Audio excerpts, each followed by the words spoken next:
Olá, tudo bem? Bem-vindo, bem-vinda a mais uma Prosa com Bertaglia. Prosa cada vez mais fantástica, trazendo pessoas do bem que querem compartilhar as suas experiências de vida e os seus conhecimentos. E hoje nós vamos falar sobre um tema fantástico que é como solucionar os problemas crônicos de qualidade em sua empresa.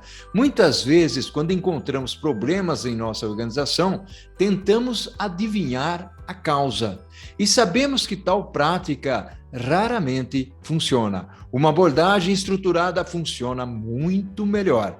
E é importante frisar que a ideia não é apenas resolver um problema pontualmente, mas também entender bem o problema para garantir que ele não ocorra novamente. Os problemas de qualidade podem surgir em qualquer lugar da organização, seja na manufatura, na distribuição, na armazenagem, apenas para citar aqui alguns. E podem, inclusive, assumir muitas formas.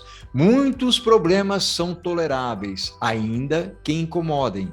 Alguns deles são os famosos showstoppers. Não dá para seguir adiante. Mesmo os pequenos problemas podem tornar-se crônicos e vir a ser grandes ameaças. Todos esses problemas demandam organização, disciplina e técnica. Obviamente, quanto maior o problema, mais complexa a solução. No entanto, a mesma abordagem básica de resolução de problemas pode ser aplicada a cada situação. E é sobre este fantástico tema que vamos conversar aqui na Prosa com Bertaglia. E eu terei o privilégio de trazer aqui para prosear comigo a Patrícia Peters.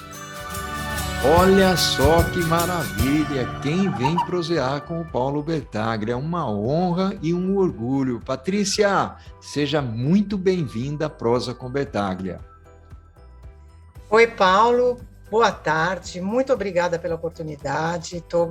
Fiquei bastante honrada em ser convidada para participar da sua prosa.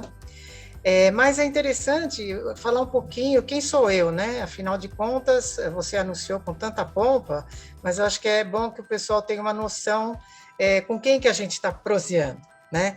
Então, meu nome é Patrícia Peters, vamos dizer que eu tenho mais de 30 anos de experiência na indústria de bens de consumo, trabalhei na Unilever por 14 anos, passei pelos produtos de limpeza, passei pela área de alimentos, foi mais ou menos meio a meio em cada período.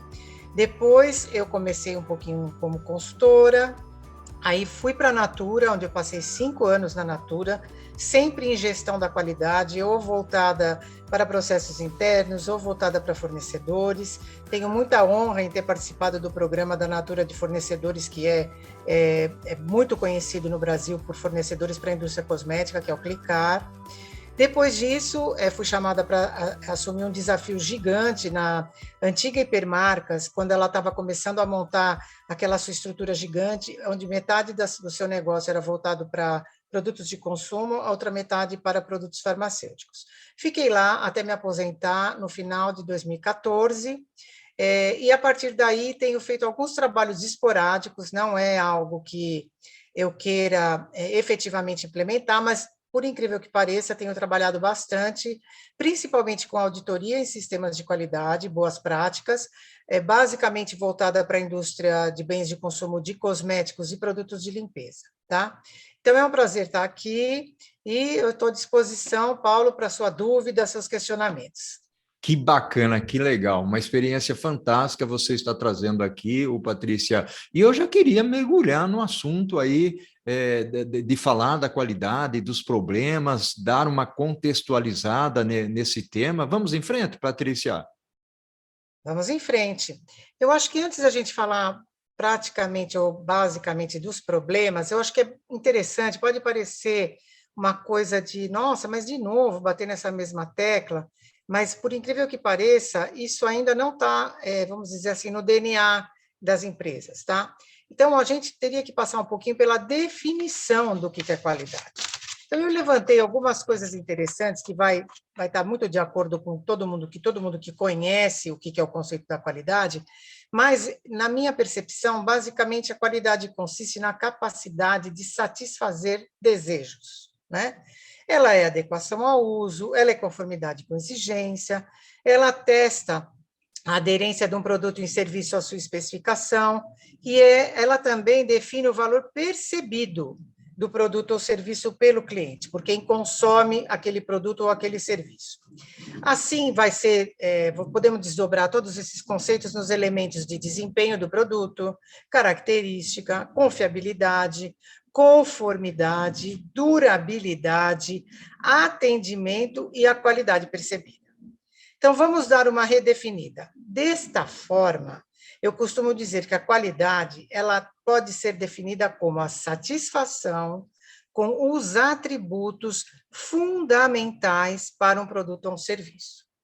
Mas, Patrícia, o que você quer dizer com isso? Então, vamos lá, que vocês vão ter uma boa noção, e aí nós vamos entrar em problemas, daqui a pouco, vocês vão começar a fazer algumas analogias e vocês vão entender por quê. Então, vamos lá. Primeira coisa, a gente pode definir esses atributos fundamentais como 3. O primeiro é o atributo funcional. O que é o atributo funcional, gente? Ele está ligado àquela oferta concreta do produto ou serviço ou marca para o mercado. Então, significa um shampoo tem que lavar o cabelo, certo? Vamos ver o que mais? Um tempero tem que temperar bem a comida. Então, ele é o básico, ele tem que entregar aquilo ao que se destina. E, fundamentalmente, todo e qualquer requisito legal. Quando a gente fala em produtos de bens de consumo, todos, sem exceção, são regulados por algum tipo de norma ou legislação.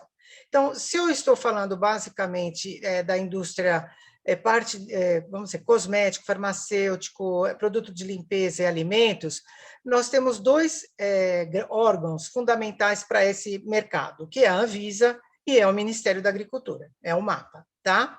Muito bem, então, qualquer falha num atributo relacionado a isso, você está causando um determinado problema, certo?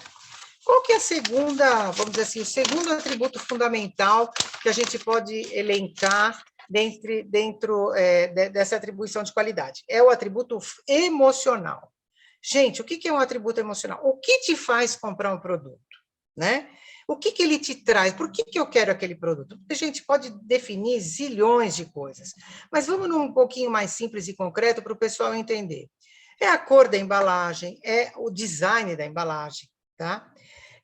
O perfume, é o aroma de um produto, o glamour que ele traz, se aquele produto te remete a algo simples, sofisticado, sustentável, que hoje é a palavra da vez, diverso, que tem a ver com algum tipo de identidade. Hoje, cada vez mais, as empresas buscam conversar com todos os tipos de consumidores, tá? Finalmente, vem o mais fundamental, e quando a gente pensa em problema para uma empresa, qualquer tipo de problema pode estar relacionado diretamente a esse atributo, que é o filosófico. O que é o atributo filosófico, pessoal? É a razão de ser daquela empresa. É a sua missão, são seus valores, são suas políticas, o quanto ela respeita os seus colaboradores, o quanto ela respeita a comunidade que ela está inserida, o meio ambiente, as práticas socioambientais, se ela pratica diversidade em seu quadro, quantas mulheres tem no board. Então, são assuntos que têm a ver com o consumidor filosoficamente pensa a respeito daquela empresa. Não necessariamente ele vai estar deixando de consumir a curto prazo um produto pertencente àquela empresa, mas um problema, uma propaganda negativa, ele pode remeter, eu tenho assim enormes exemplos que eu acho que não são muito éticos de serem citados, mas parem e pensem em alguns problemas que vocês já enfrentaram ou já viram em televisão, em rede social, falando, esculhambando, desculpa a expressão, com uma determinada empresa. Um consumidor um pouco mais atento, um pouco mais consciente, ele fala, opa, que marca que o cara faz? Não vou mais consumir essa marca. Né?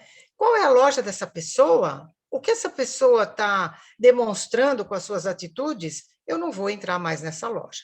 Então, claramente, cada uma desses atributos, você pode elencar zilhões de problemas. Quando a gente está falando de problemas, tá? Basicamente, a gente acaba focando no atributo funcional. Vocês estão de acordo? Que isso é o mais simples de você identificar. Um problema crônico de qualidade num produto de consumo é uma coisa... vou dar um exemplo bem claro que você pega uma cadeia como um todo, tá? Um produto cuja durabilidade ou seu shelf life seja muito curto, laticínios em geral, tá? Qualquer problema na cadeia de distribuição desse produto compromete a qualidade final do produto, porque ele pode estragar, né? Azedar, porque você vai ter um crescimento microbiológico. Ou seja, quem é o responsável? Olha como é difícil. A empresa vai, começa um processo de investigação e ela chega àquela conclusão simplista, foi na cadeia de frio, ponto. Como se ela não tivesse mais responsabilidade até a hora, o momento que o produto chega na mão do consumidor, até a forma como o consumidor armazena esse produto. Neste ponto, o que é um item fundamental para você contornar essa situação? Atendimento. Então, o atendimento, ele é parte fundamental na identificação e na solução dos problemas crônicos de qualidade. Então, eu dei um exemplo de laticínio, mas se vocês pararem um pouco e pensarem, para qualquer tipo de produto, isso se aplica. Existem situações onde você não tem problema nenhum, e aí uma situação pontual, que poderia facilmente ser resolvida com uma boa conversa, um bom atendimento pelo canal de saque, ela vira um caso extremo, um caso de crise numa empresa, tá? Porque as coisas vão escalando, hoje com rede social, com Twitter, com YouTube, com Instagram, com Facebook, escala de uma proporção que... principalmente na minha geração, há 20 anos atrás, isso era absolutamente impensável. E o pior, se esta marca ela tem uma conotação global, um problema que aconteceu lá fora com a marca, ele se reflete automaticamente aqui para o Brasil e vice-versa. Por isso, gente, nesse ponto, assim, é muito fundamental a gente olhar muito para começar a conversa, para você ter um processo bacana, um processo estabilizado, cuidar muito bem dos atributos funcionais, né? Envolver quais são as áreas que têm que estar envolvidas desde esse V0 dentro da empresa. E, na maioria dos casos, o pessoal hoje ainda pensa assim, mas isso é tão antiquado, isso é uma coisa assim, parece aquela coisa da Revolução Japonesa da qualidade, de coisa de 30, 40 anos atrás. Pessoal, não se iluda. A maioria das médias empresas no Brasil hoje, elas não têm infraestrutura, elas não têm capacitação para lidar com problemas crônicos e básicos da qualidade. Tá certo? É isso, Bertalha. Qual é a próxima? Fantástico, muito legal realmente, Patrícia, o ponto que você está trazendo para a gente. Eu vou aproveitar aqui, Patrícia, e fazer o seguinte: você trouxe exemplos fantásticos, você falou da qualidade, da importância da qualidade e do problema crônico, que isso pode afetar. Nem todas as empresas têm essa visão, né? Nós temos o conceito da imagem, da reputação. Eu gostaria de fazer o seguinte, Patrícia, vamos explorar um pouco como é que a gente resolve esses problemas crônicos que você mencionou, mas nós vamos fazer isso no segundo tempo da nossa conversa. Passou muito rápido, foi fantástico. Eu vou te convidar a tomar um cafezinho, um chá, uma água, né? E nós vamos para o segundo tempo. Pode ser? Pode ser.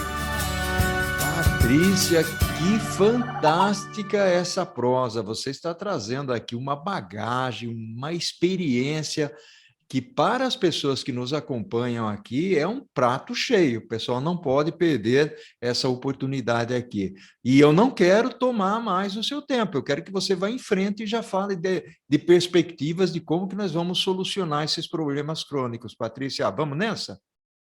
Vamos nessa.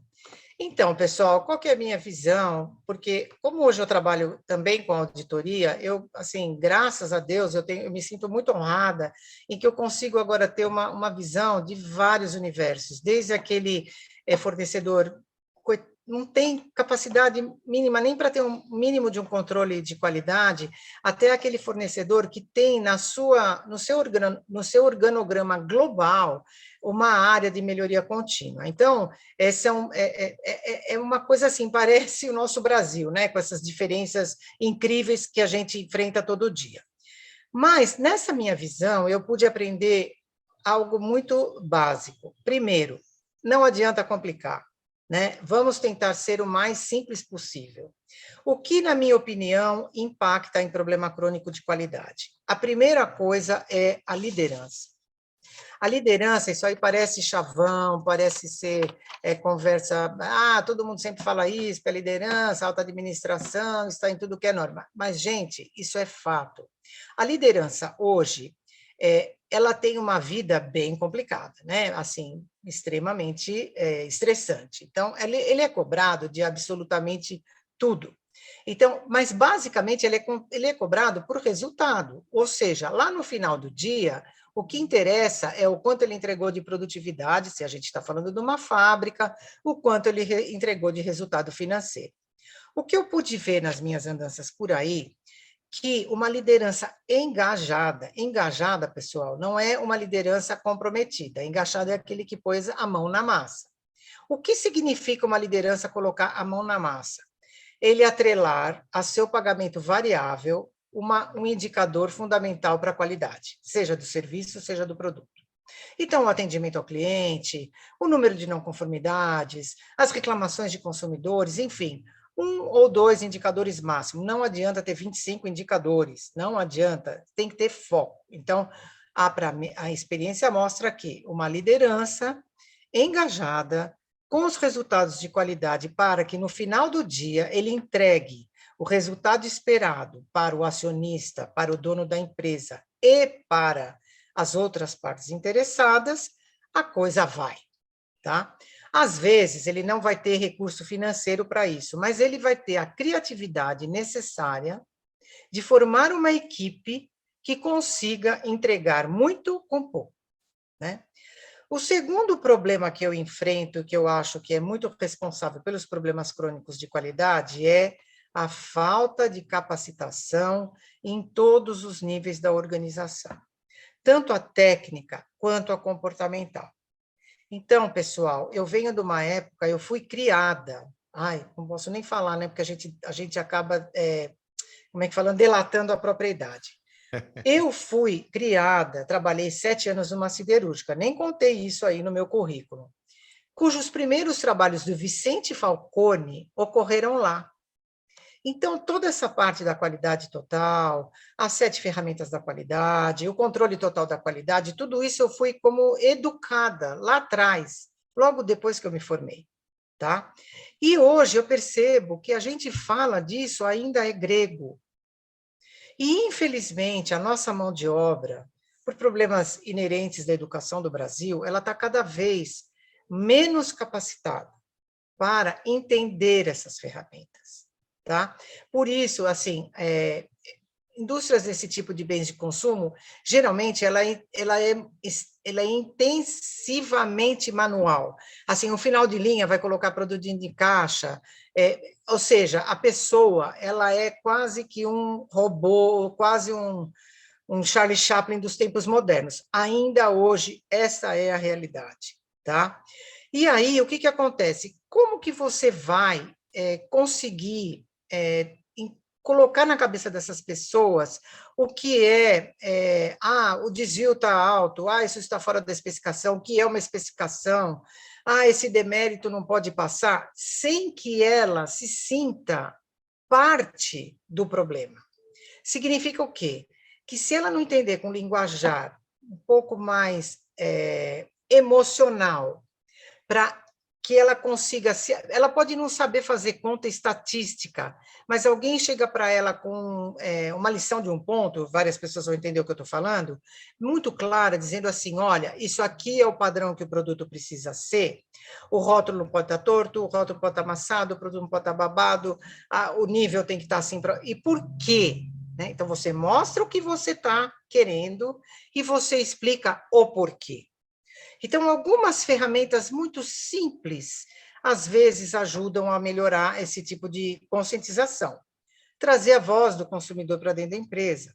Significa que o canal de reclamação, do que se reclama, pegue a reclamação, leve para o chão de fábrica e discuta com o pessoal o que aconteceu aqui, por que isso aqui passou, o que você pode fazer para contribuir. As ideias vêm e vêm aos montes. Essa abertura, muitas empresas já dão hoje, mas não se iludam, a maioria não dá. E acredito que com a pandemia isso tenha se agravado sobremaneira. Por quê? Porque as empresas geralmente abriram outros turnos para você evitar aglomeração.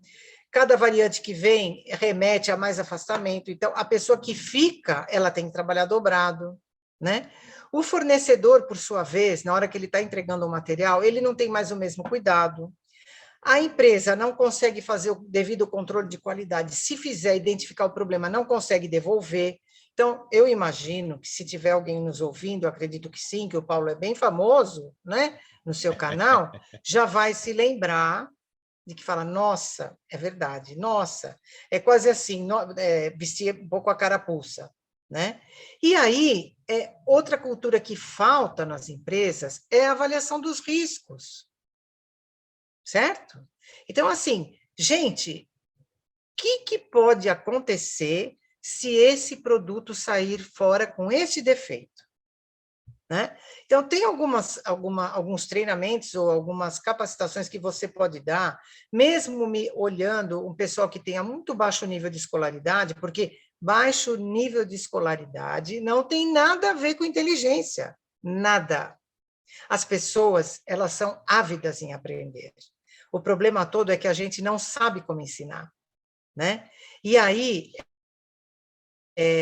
nesse aspecto que eu falo, você tem muitas ferramentas. Por exemplo, um brainstorm, que é aquela antiga e velha espinha de peixe, ela é espetacular até hoje. Você junta lá várias áreas, represente várias áreas, e começa a discutir o que pode ter acontecido se a gente olha esse problema, sei lá, uma reclamação X do consumidor, em termos de material de embalagem. Pode ter isso, pode ter aquilo, pode ter aquele outro. Não, mas o problema não foi com o material de embalagem, foi com a cor do produto. Por que a cor deu fora? Várias pessoas, quem trabalha com produto diariamente vai saber responder. Isso é um ponto, ok.